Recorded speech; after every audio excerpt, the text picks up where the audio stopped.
Après avoir publié ses observations sur le projet de nouvelle constitution mi-mai, l'association Devoir des générations a tenu à développer certains points du texte qui portent à confusion. Vous ne pouvez pas décider de créer 2 chambres pendant que vous avez une économie moribonde. Des députés élus ont une rémunération à un niveau. Des députés pseudo-nommés aussi ont un revenu. Et le légitime et l'autorité peuvent croiser le fer. Et que dans ce cas, il est très difficile d'arbitrer entre ces gens-là.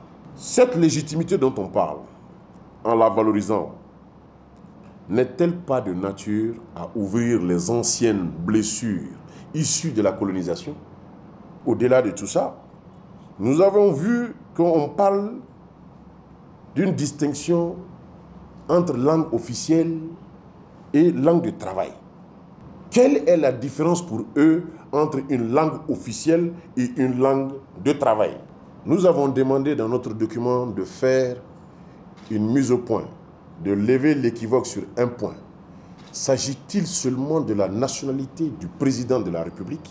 Parce qu'on parle d'origine, on parle de nationalité. Pour le président de l'association, l'article 46 du projet est une violation du droit des millions de Maliens de l'extérieur qui ne pourraient plus se présenter à l'élection présidentielle.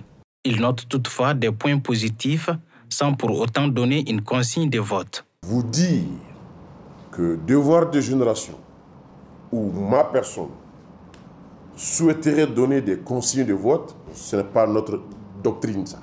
Nous faisons des observations et on propose. En bonne démocratie, chacun est libre de l'apprécier. Créée en 2018, l'association Devoir des générations œuvre pour le développement socio-économique et culturel du peuple malien.